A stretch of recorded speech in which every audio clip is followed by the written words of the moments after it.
بسم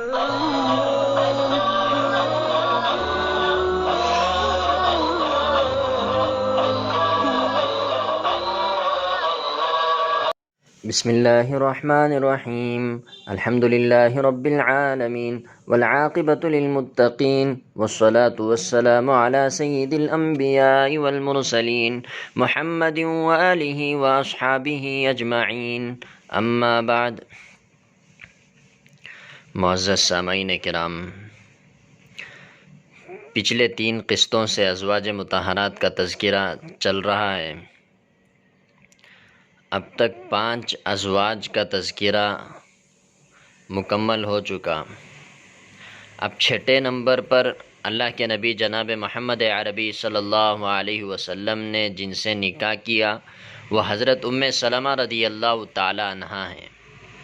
حضرت سلمہ رضی اللہ تعالی عنہ یہ ابو امیہ کی بیٹی تھیں، جن کا پہلا نکاح اپنے چچا زاد بھائی ابو سلمہ رضی اللہ تعالی عنہ سے ہوا تھا، جن کا نام عبداللہ ابن عبد الاسد ہے۔ دونوں میاں بیوی ابتدائی میں مسلمان ہو گئے تھے۔ کفار کے ہاتھ سے تنگ آ کر اول دونوں نے حبشہ کی ہجرت کی، وہاں جا کر ان سے لڑکا بھی پیدا ہوا، پھر بعد میں مدینہ طیبہ کی طرف بھی ہجرت کی، اور ان کے شوہر حضرت عبداللہ ابن عبد الاسد رضی اللہ تعالیٰ عنہ، جن کی کنیت ابو سلمہ ہے، یہ بدر کی لڑائی میں بھی شریک ہوئے اور احد کی لڑائی میں بھی شریک ہوئے۔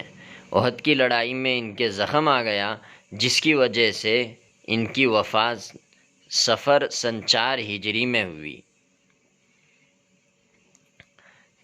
تو بالآخر جب حضرت سلمہ رضی اللہ تعالیٰ عنہ کے پہلے شوہر کا انتقال ہوا تو حضرت ابوبکر صدیق رضی اللہ تعالیٰ عنہ نے نکاح کا ارادہ کیا، نکاح کی خواہش ظاہر فرمائی تو انہوں نے عذر کر دیا، اور پھر اس کے بعد حضور صلی اللہ علیہ وسلم نے نکاح کا پیغام بھیجا، اور انہوں نے جب اللہ کے نبی جناب محمد عربی صلی اللہ علیہ وسلم نے نکاح کا پیغام بھیجا تو وہ تیار ہو گئی۔ پھر شوال سن 4 ہجری میں ان کا نکاح ہوا، اور حضرت سلمہ رضی اللہ تعالی عنہ کہتی ہیں کہ میں نے حضور صلی اللہ علیہ وسلم سے سنا تھا، یعنی شادی سے قبل انہوں نے، نکاح سے قبل انہوں نے اللہ کے نبی صلی اللہ علیہ وسلم سے یہ بات سنی تھی کہ جس شخص کو کوئی مصیبت پہنچے اور وہ یہ دعا کرے، اللہم اجرنی فی مصیبتی واخلفنی خیرا منہا، اے اللہ مجھے اس مصیبت میں اجر عطا فرما اور اس کا نعم البدل نصیب فرما، تو اس کو اللہ جل شانہ بہتر بدل عطا فرماتے ہیں۔ حضرت ابو سلمہ رضی اللہ تعالیٰ عنہ کے مرنے کے بعد، انتقال کے بعد، ان کی وفات کے بعد حضرت سلمہ رضی اللہ تعالیٰ عنہ یہ دعا پڑھتی تھیں اور یہ سوچتی تھی کہ حضرت ابو سلمہ رضی اللہ تعالیٰ عنہ سے بہتر کون ہو سکتا ہے۔ پھر وہ یہ کہنے لگی کہ میں نہیں جانتی تھی کہ میرا نکاح اللہ کے نبی جناب محمد عربی صلی اللہ علیہ وسلم سے ہوگا، کہ یہ حضرت ابو سلمہ رضی اللہ تعالیٰ عنہ سے کئی گنا افضل ہیں۔ حضرت سلمہ رضی اللہ تعالیٰ عنہ بڑی متقی پرہیزگار تھیں۔ حضرات امہات المؤمنین رضی اللہ تعالیٰ عنہن میں سب سے آخر میں حضرت سلمہ رضی اللہ تعالیٰ عنہ کا انتقال سن 59 ہجری یا سن 62 ہجری میں ہوا۔ اس وقت ان کی عمر 84 سال کی تھی، اس لحاظ سے نبوت سے تقریباً 9 برس پہلے پیدا ہوئی۔ حضرت زینب بنت خزیمہ رضی اللہ تعالی عنہا کے انتقال کے بعد ان سے نکاح ہوا، اور حضرت زینب رضی اللہ تعالیٰ عنہ کے مکان میں مقیم ہوئی۔ انہوں نے وہاں دیکھا کہ ایک مٹکے میں جو رکھے ہیں اور ایک چکی اور ایک ہانڈی بھی ہے۔ انہوں نے جو خود پیسے اور چکنائی ڈال کر ملیدہ تیار کیا اور پہلے ہی دن حضور صلی اللہ علیہ وسلم کو وہ ملیدہ کھلایا۔ خیر الغرض جب ان کے بعد اللہ کے نبی جناب محمد عربی صلی اللہ علیہ وسلم نے 7ویں نمبر پر حضرت زینب بنت جحش رضی اللہ تعالی عنہا سے نکاح کیا۔ یہ حضور صلی اللہ علیہ وسلم کی پھوپھی زاد بہن بھی تھی۔ ان کا پہلا نکاح حضور صلی اللہ علیہ وسلم نے اپنے متبنہ یعنی اپنے لے پالک بیٹے حضرت زید بن حارثہ رضی اللہ تعالیٰ عنہ سے کیا تھا۔ دونوں کے درمیان جمی نہیں، انبھن ہو گئی، تو حضرت زید بن حارثہ رضی اللہ تعالیٰ عنہ نے ان کو طلاق دے دی۔ جب طلاق دی تو حضور صلی اللہ علیہ وسلم نے ان سے نکاح کا ارادہ کیا، جس کا قصہ سورہ احزاب میں مفصل بیان کیا گیا ہے۔ قرآن میں سورہ احزاب میں جس کا قصہ بیان کیا گیا ہے کہ حضرت زینب بنت جحش رضی اللہ تعالیٰ عنہ کے پاس جب اللہ کے نبی صلی اللہ علیہ وسلم نے نکاح کا پیغام بھیجا تو حضرت زینب بنت جحش رضی اللہ تعالیٰ عنہ کہنے لگیں کہ میں اس وقت تک میں کچھ نہیں کہہ سکتی جب تک کہ میں اپنے اللہ سے مشورہ نہ کر لوں۔ تو انہوں نے ایسے ہی کیا، وضو کرے اور 2 رکعت نماز پڑھی، اس کے بعد اللہ سے دعا مانگتی رہیں۔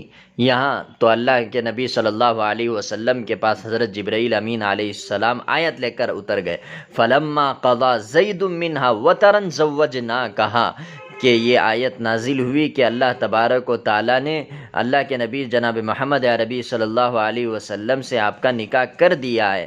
یہ اللہ ازواج مطہرات میں یہ وہ خوش نصیب بیوی ہیں جن کا نکاح آسمانوں پر پڑھایا گیا، آسمان پر پڑھایا گیا۔ تو حضرت حضور صلی اللہ علیہ وسلم فوراً حضرت زینب کے پاس تشریف لائے اور کہنے لگے کہ خوشخبری ہو تمہارے لیے کہ تمہارا نکاح اللہ نے پڑھوا دیا ہے۔ تو اس خوشی کے مارے ان سے رہا نہیں گیا، بہت زیادہ خوشی کا اظہار انہوں نے کیا اس بات پر۔ اس کے بعد اللہ کے نبی جناب محمد عربی صلی اللہ علیہ وسلم نے اپنے ولیمے میں حضرت زینب بنت جحش رضی اللہ تعالیٰ عنہ سے جب نکاح ہوا، ان کے ولیمے میں بکری ذبح کی اور گوشت روٹی کی دعوت فرمائی۔ یہ وہ ولیمہ ہے کہ اللہ کے نبی جناب محمد عربی صلی اللہ علیہ وسلم نے ولیمے کی دعوت تھوڑا بہترین طریقے سے کی تھی کہ اللہ کے نبی جناب محمد عربی صلی اللہ علیہ وسلم کے دیگر ولیمے کھجور وغیرہ جو بھی اپنے پاس مہیا تھا اس کے ذریعے سے ہوا، لیکن ان کے ولیمے میں اللہ کے نبی صلی اللہ علیہ وسلم نے روٹی اور گوشت کا انتظام فرمایا تھا۔ یکے بعد دیگر ایک جماعت آتی، فارغ ہو کر چلی جاتی، تو دوسری جماعت پھر کھا کر چلی جاتی۔ حضرت زینب رضی اللہ تعالی عنہا بڑی سخی تھی اور بڑی محنتی عورت تھیں، اپنے ہاتھ سے محنت کرتی اور جو حاصل ہوتا وہ صدقہ کر دیتی تھیں۔ انہی کے بارے میں حضور صلی اللہ علیہ وسلم نے ارشاد فرمایا تھا کہ مجھ سے سب سے پہلے مرنے کے بعد وہ ملے گی جس کا ہاتھ لمبا ہوگا۔ بیویاں ظاہری لمبائی سمجھیں اور اس لیے لکڑی لے کر سب کے ہاتھ ناپنے شروع کر دیے۔ دیکھنے میں حضرت سودا رضی اللہ تعالیٰ عنہ کا ہاتھ سب سے لمبا نکلا، مگر جب حضرت زینب رضی اللہ تعالیٰ عنہ کا انتقال سب سے پہلے ہوا، جب سمجھ میں آیا کہ ہاتھ کی لمبائی مراد نہیں ہے، ہاتھ کی لمبائی سے مراد صدقے کی کثرت ہے۔ روزے بھی حضرت زینب بنت جحش رضی اللہ تعالیٰ عنہ کثرت سے رکھا کرتی تھی۔ الغرض ان کا انتقال سن 20 ہجری میں ہوا۔ حضرت عمر رضی اللہ تعالیٰ عنہ نے نماز جنازہ پڑھائی، 50 برس کی عمر تھی کہ ان کا انتقال ہو گیا۔ اللہ تبارک و تعالیٰ سے دعا کریں کہ اللہ تبارک و تعالیٰ ہمیں صحیح سمجھ نصیب فرمائے۔ آمین وآخر دعوانا ان الحمد للہ رب العالمین۔